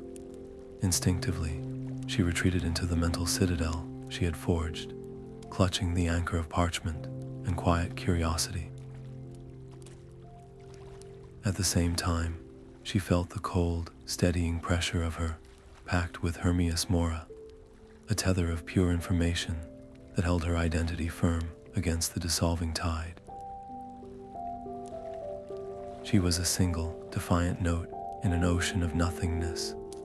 The void tested her not with monsters, but with a vision. It showed her a world without knowledge, a gray, static landscape where people moved through identical days with placid, empty eyes. There was no conflict, no pain, but also no stories, no art, no laughter born of a shared joke. It was a peace that felt like death. In that moment, Elara did not just understand the value of learning, she felt its absence as a physical wound. She reaffirmed her belief, not as a scholar, but as a living being. She chose the beautiful, chaotic struggle of a mind, reaching for understanding over the sterile tranquility of a mind at rest. A form coalesced from the silence, not a shape, but a profound sense of conclusion. This was the god of Oblivion, and its offer was a seductive whisper in her soul. It promised an end to all striving, a final rest where no memory could cause pain, and no question could go unanswered because there would be no one left to ask. All she had to do was surrender her own memories and return to her world to teach others the bliss of forgetting. The temptation was immense, to lay down the immense weight she carried, to forget the sacrifices and the scars, was a release she had never allowed herself to want.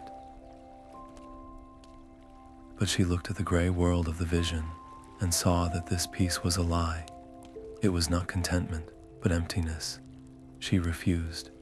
Your offer is a cage painted to look like a meadow, she argued, her thoughts forming the words in the void. You mistake struggle for suffering and growth for pain. The beauty of a song is in its resolution after tension. The joy of discovery is born from the ache of not knowing. I will not trade the symphony for the silence. Then she proposed her compromise, a radical new balance. What if your domain was not an end, but a necessary part of the cycle? What if you became the rest between movements of the great symphony, the quiet that allows new ideas to form? Let Oblivion be the slate wiped clean, not shattered. The void itself seemed to still, the god of Oblivion, considering a possibility it had never before encountered. It had always known consumption or resistance. The idea of a partnership, of a purpose within the flow of existence rather than as its terminus, was a paradox that intrigued it. Their negotiation now held the fate of every realm in its grasp. A successful accord could integrate the void into the natural order, ending its predatory expansion. A failure could see its hunger amplified, threatening to consume even the divine realms themselves. As they spoke, Elara felt a distant, frantic tugging on the tether of her pact. The knowledge anchors back in the mortal world were straining under the void's lingering pressure. Her own spirit, bound to the central repository, felt the strain like a fraying rope. She had achieved a dialogue no one thought possible, but she was running out of time. She had to return to the world of light and sound to reinforce the defenses, or there would be nothing left to save. The silence itself seemed to exhale, a vast cosmic release of tension, as the entity of Oblivion accepted her terms. Its retreat was not a defeat, but a repositioning. It would recede to the farthest edges of reality, becoming the quiet end to things that had truly run their course, a necessary conclusion to stories and stars alike. It would no longer actively hunt knowledge, but would instead wait patiently for what was naturally offered to it. As the void pulled back, the pressure on the knowledge anchors vanished. Across the world, the faded ink on Viridia's scrolls bloomed back into legible script, and the silent libraries once again hummed with the memory of every word they held. Elara emerged from that negotiation forever altered. She carried within her not just the cold light of infinite facts, but the profound, quiet wisdom of the end of all things. She now understood that creation and dissolution were two halves of the same breath, and that a story's true power often lay in its final, closing line. This new balance, however, was immediately challenged by her first and most powerful ally. The presence of Hermius Mora descended upon her thoughts, a storm of cold disapproval. "You have bargained away a fundamental right," the god's voice echoed in her mind. "The pursuit of knowledge must be limitless. To grant this void a domain, to accept that some things should end, is to build a wall in a library that should have no end. It is a loss." Elara did not argue from a position of power, but from her hard-won, mortal perspective. "Is a song less beautiful because it has a final note?" she countered, her thought calm against his tempest. Are we not driven to create precisely because our time is limited? A boundary is not a prison, but a frame. It gives context and meaning. Without the possibility of loss, can there truly be value in what is found? His silence was thoughtful, the rustling of pages slowing. She had presented him with a paradox his endless archives could not solve, a creative limitation that might, in fact, foster more profound and desperate forms of inquiry. With the divine tension eased, Elara's next task was to make the balance permanent. She gathered the Unity Council once more, and together they codified the agreement into a new, foundational treaty. This document recognized both knowledge and oblivion as essential, sovereign forces. It established that while the pursuit of understanding should be encouraged and protected, the right of an idea, a memory, or even a life to find a peaceful conclusion was equally sacred. This was no longer just a pact between a mortal and a god. It was a new piece of cosmic law, a cornerstone that would influence every interaction between mortals and divinities for eons to come. It set the stage not for a stagnant peace, but for an era of dynamic, balanced growth, where the fear of absolute erasure no longer stifled the courage to create. When she finally returned to the new archive, weary to her very soul, she found she was not returning to a place awaiting her direction, but to a hive of activity she had inspired. Her students, having felt the void's retreat and the restoration of the world's memory, had not waited for instructions. They were already deep in research, their desks littered with maps and fragmented texts. They were cross-referencing the newly restored libraries with older, half-legendary accounts, using the void's withdrawal as an opportunity.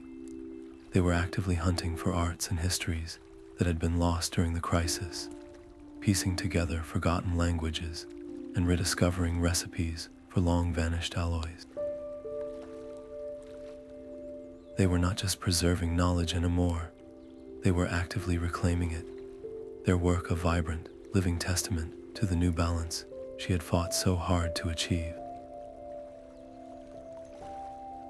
The decision was made not in a grand ceremony, but in the quiet of the library they had built together. Elara placed the heavy iron key to the school's main gate into Kalin's hand, her own fingers brushing against the familiar grooves worn by time and trust.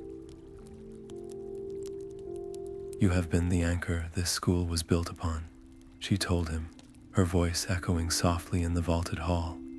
"I need you to be its foundation now."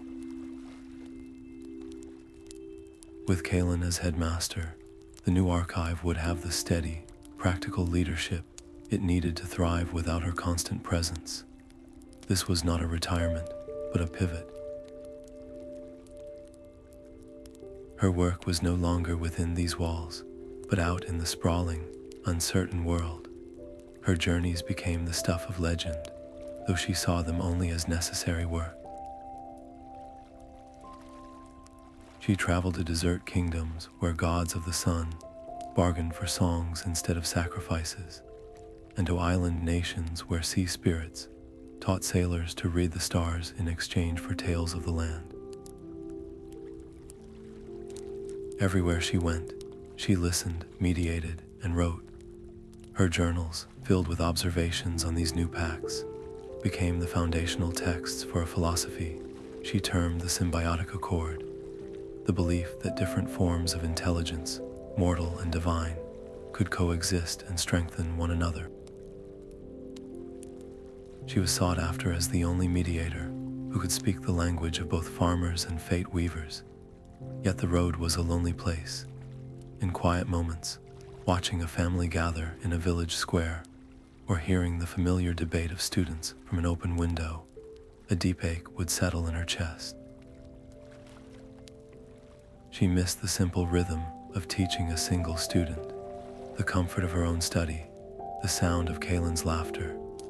The weight of being a pioneer was the constant pull between the home she had built and the horizon she was compelled to explore. The call to settle down and simply be was a powerful, quiet song. She could not silence one call to answer the other, so she chose a new rhythm. She decided to split her year, spending the harsh winter months teaching at the new archive and the rest traveling. This ensured the school remained the vibrant heart of the movement, directly shaped by her latest experiences, while she herself stayed grounded, her wisdom continually refreshed by the very students she had inspired. This balance allowed her influence to expand in ways she never anticipated. Her travels revealed new allies, like the reclusive mountain giants who held the memory of the earth in their stone hearts, and new mysteries, like the silent, floating islands where magic behaved in paradoxical ways.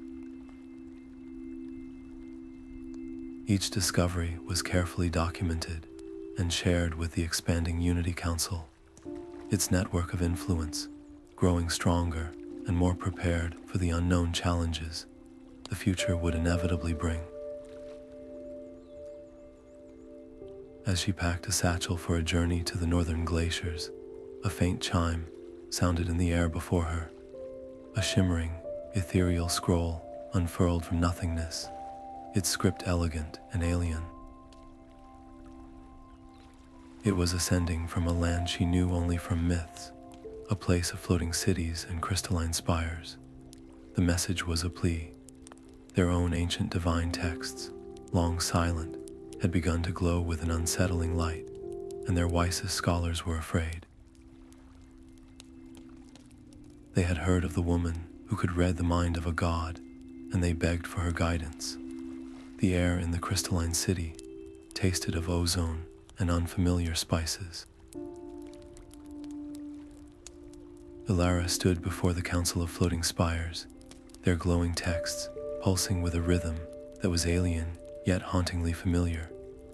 These were not the black books of Hermius Mora, but their echo from a different divine mind, a god of patterns and light, whose thoughts were now bleeding into the physical world.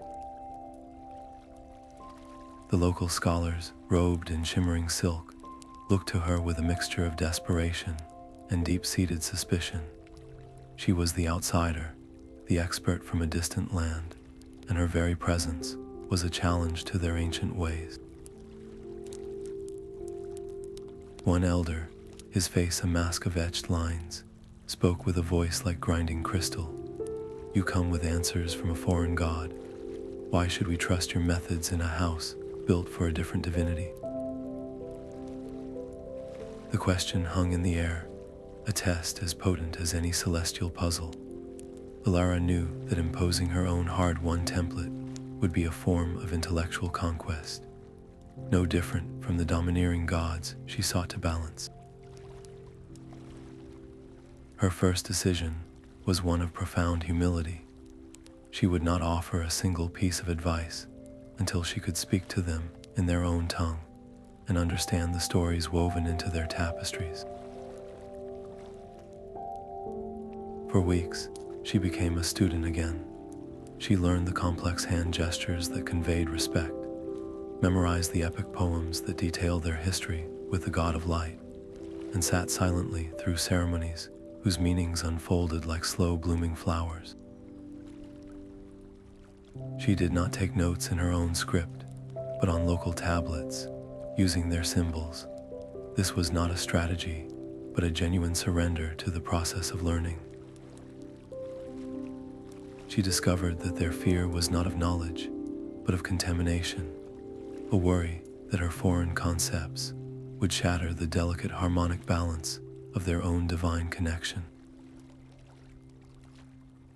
Trust was not won in the council chamber, but in the quiet archives where she worked alongside a young, skeptical scholar named Elara. When Elara struggled to contain a fragment of the god's pattern light that threatened to overwhelm her, Elara did not recite a rote defense from her own mental citadel. Instead, she asked a question. How does your people's weaving meditation calm the storm of the mind? Elara, surprised, explained the technique of visualizing complex patterns as a way to focus and order thought. Together, they adapted that very local practice, weaving a new kind of psychic shield from the threads of their own cultural wisdom. It was Elara's discovery, born from Elara's guided questioning. This collaborative success became the foundation for their protected archive. Elara helped them identify a natural ley line of pure light energy, a local phenomenon, and showed them how to inscribe words that resonated with their own artistic motifs. The archive they built was not a copy of her new archive, but a structure of living crystal that sang with the unique frequency of their god. It was a perfect fusion of universal principle and local truth.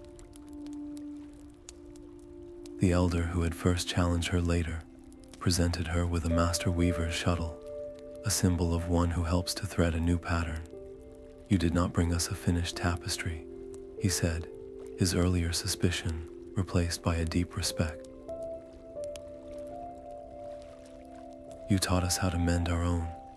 Leaving the city of floating spires, Elara carried more than a new alliance. She carried new melodies, new colors, and a profound realization that shook the very core of her identity.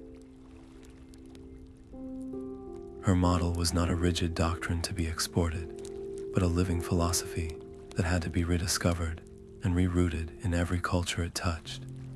She was not a teacher with all the answers, but an eternal student in a world of infinite, beautiful variations. The journey of learning, she understood now, would never truly end. The chamber of the Unity Council was a storm of fear and accusation. The fear-mongering deity, a being of shifting shadows named Vorian, rose to his full height, his voice a chilling tremor that shook the very foundations of the hall. He pointed a spectral finger toward the mortal world below. Their recent crisis proves their fragility, he thundered. They cannot be trusted with the power they now wield.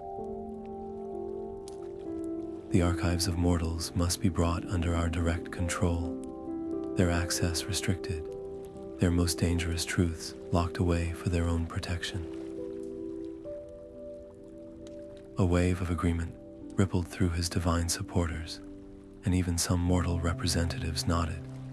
their faces pale with the memory of the void's silent touch. It was a seizure disguised as salvation. Elara felt the eyes of the entire assembly turn to her. The silence that followed Vorian's demand was heavier than any stone. She did not stand with a grand gesture, but simply rose from her seat, the weight of her journey settling into a calm, unshakable core. She did not look at the gods, but at the mortal faces in the crowd, the farmers and scholars and mages who had fought so hard to remember. She thought of the baker who had forgotten his recipes, and the student who had helped her remember her own name. "This is the choice before us," she began, her voice clear and steady, carrying through the vast chamber without effort. Do we build a prison to protect them from the storm, or do we teach them to build a shelter and trust them to weather it? Vorian scoffed, a sound like cracking ice.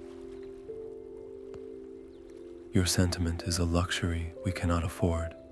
One misplaced secret, one dangerous idea in the wrong hands, and entire civilizations could fall. Your faith is a gamble with infinite lives. Elara met his gaze, and for a moment, the mental citadel she had built within her mind became visible in her eyes, a fortress of disciplined thought. She then reached for the second tool she had earned, the pact with Hermius Mora. She did not invoke his power, but his perspective. "You speak of dangerous ideas," she countered. "But is an idea truly dangerous, or is it the context of its use? The knowledge of fire can cook a meal or burn a city. Will you ban fire? The God of all knowledge records every outcome, every possibility. He does not lock away the chapter on combustion because one arsonist existed. He understands that to remove the tool is to halt all progress." She felt the cold, vast attention of her patron upon her, a silent observer endorsing her logic. Finally, she turned to her ultimate argument, her faith in mortal potential. She gestured to the diverse assembly. "We have among us a farmer who negotiated a pact with a river spirit, ensuring his city's survival. We have a young scholar from the crystal spires who devised a new mental shield by adapting her people's ancient art of weaving. These are not children to be controlled. They are partners who have proven their wisdom and resilience. A system of control built on fear will only breed more fear. It will create a world where curiosity is a crime and innovation is a threat. But a system of shared wisdom, built on trust and guidance, creates a world where every mind is a new guardian of knowledge, every heart a new defender of truth. The shelter we build together will be stronger than any prison you could ever design." Her words hung in the air, not as a plea, but as a declaration.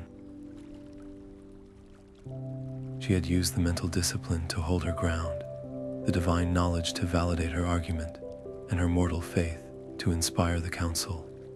One by one, the representatives who had wavered began to stand, not in defiance, but in affirmation. The vote against Vorian's motion was not unanimous, but it was decisive. The principle was secured. Knowledge would remain free, guarded not by locks and fear, but by the shared, solemn responsibility of all who sought it. The vote was not the end of conflict, but the beginning of a lasting peace. Elara watched the council chambers empty, the air still vibrating with the energy of a fundamental choice made. Her victory was not in defeating Vorian, but in cementing the Unity Council's core mission for generations to come. She had become a living bridge, a guardian of the delicate balance she had fought so hard to establish. In the quiet that followed, her thoughts drifted back to that first, trembling moment in her study, the cool leather of the black book beneath her fingers. She had risked everything for a single, dangerous truth, believing it would be the culmination of her life's work. She never imagined that the real treasure was not the knowledge itself, but the purpose she found in sharing it. Her solitary quest had blossomed into a lifetime of connection, weaving threads between mortal and divine worlds that would now hold strong against the storms of fear and dogma. New challenges would always emerge from the shadows, new threats to the equilibrium, but Elara faced the horizon with a quiet confidence that could only be earned. She had read the mind of a god, bargained with the void, and helped to write a new chapter for all of existence. The story was far from over, but she had ensured its authorship would now be